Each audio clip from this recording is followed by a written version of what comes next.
नमस्कार, मी परमदास जाधव. तर आज 1 एप्रिल 2026. तर आजपासून नवीन आर्थिक वर्षाच्या जो सुरुवातीसोबतच सर्वसामान्यांच्या जीवनावर परिणाम करणारे काही मोठे बदल झालेले आहेत. तर आजपासून नवीन आर्थिक वर्षाची सुरुवात होते. तर आज 1 एप्रिल 2026 म्हणजे नवीन आर्थिक वर्षाची सुरुवात होते. तर आजपासून केवळ कॅलेंडर बदललेलं नाही, तर तुमच्या खिशाशी संबंधित अनेक महत्त्वाचे नियमही बदललेले आहेत.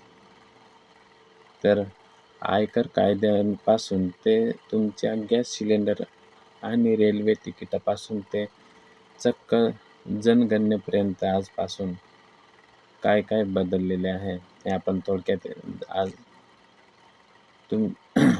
जाणून घेऊ. तर आजपासून 65 वर्षानंतर भारताचा जुना 1961चा जो आयकर कायदा आहे तो बदललेला असून आयकर कायदा 2025 हा लागू झालेला आहे. तर टॅक्स भरण्याची प्रक्रिया आता अधिक सोपी करण्यात आलेली आहे. तर नवीन टॅक्स रिजिटमध्ये ₹12 लाखापर्यंतच्या जो उत्पन्नावर आता कोणताही कर लागणार नाही. जर तुमचं 12 लाख उत्पन्न असेल तर त्याच्यावर काही कर हा जास्तीचा लागणार नाही. तर आजपासून देशातील 16व्या जनगणनेला सुरुवात झालेली आहे. तर ही देशातील पहिली डिजिटल आहे, कारण ही जनगणना पूर्णपणे डिजिटल जनगणना होणार आहे. तर आता तुम्ही तुमची माहिती स्वतः सेल्फ एन्युमरेशन पोर्टलवर भरू शकता. यामध्ये पहिल्यांदाच लिव्ह इन रिलेशनशिप आणि घरातील धान्याबाबतचे प्रश्नही विचारले जाणार आहेत. त्याच्यात जी तुम्ही सेल्फ एन्युमरेशन जे पोर्टल आहे ते ओपन केल्यानंतर त्याच्यावर वेगवेगळे आपल्याला प्रश्न विचारले जातील जनगणने करण्यासाठी, आणि ते पूर्ण प्रश्नाचे आपण उत्तर दिल्यावर त्याच्यात भरपूर असे प्रश्न राहतील. तर हे आजपासून सुरुवात होत आहे. तर आज सकाळी LPGची गॅसच्या नवीन किमती ह्या जाहीर झालेल्या आहेत. तर 19 किलोचा जो कमर्शियल सिलेंडर आहे त्याच्यामध्ये ₹195ची ही वाढ झालेली आहे. मात्र घरगुती वापराचा जो 42.2 किलोचा जो सिलेंडर आहे त्याची किंमत ही जास्त वाढलेली नाही. आणि हाच तो आपल्या सर्वसामान्यांना थोडा दिलासा आहे.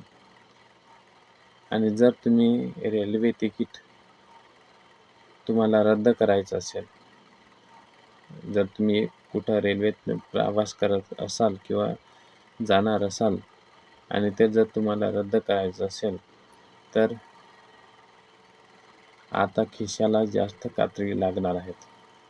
कारण गाडी सुटण्याच्या 8 ते 24 तास आधीच तिकीट हे तुम्हाला रद्द केल्यास 50% रक्कम कपात केली जाईल. जर तुम्हाला जर तिकीट कॅन्सल करायचं असेल तर त्याच्यातून आपली 50% किंमत ही रक्कम ही वजा केली जाईल. तर 24 तास ते 72 तास आधी रद्द केल्यास 25% हा आपल्याला परतावा मिळेल. तर बँकिंग क्षेत्रामध्ये HDFC आणि पंजाब नॅशनल बँक यासारख्या बँकेने आजपासून आपले नियम बदललेले आहेत. तर यामध्ये UPI द्वारे ATM मधून पैसे काढताना 5 मोफत व्यवहारानंतर आता प्रत्येक ट्रान्झॅक्शनसाठी ₹23 शुल्क आकारले जाणार आहे. आणि जर तुम्ही नवीन लेबर कोड लागू झाला असेल तर तुमच्या इन हँड सॅलरीमध्ये कपात होऊ शकते. तुमच्या बेसिक पगाराचा हिस्सा 50% असावा लागेल आणि ज्यामध्ये तुमचा PF वाढेल, पण हातात येणारा जो पगार आहे हा कमी होईल. तर आजपासून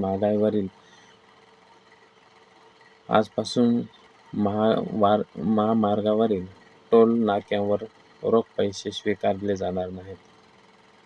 फास्टॅग किंवा UPI असणे आता अनिवार्य आहे.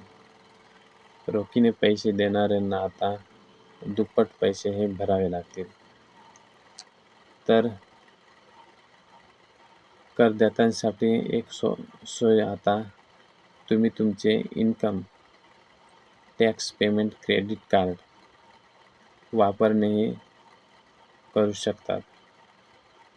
मात्र यासाठी काही बँका प्रोसेसिंग चार्जेस आकारू शकतात. तर सॉव्हरेन गोल्ड बॉण्ड म्हणजे SGB मधील गुंतवणूकदारांवरील टॅक्स नियमात बदल झालेला आहे.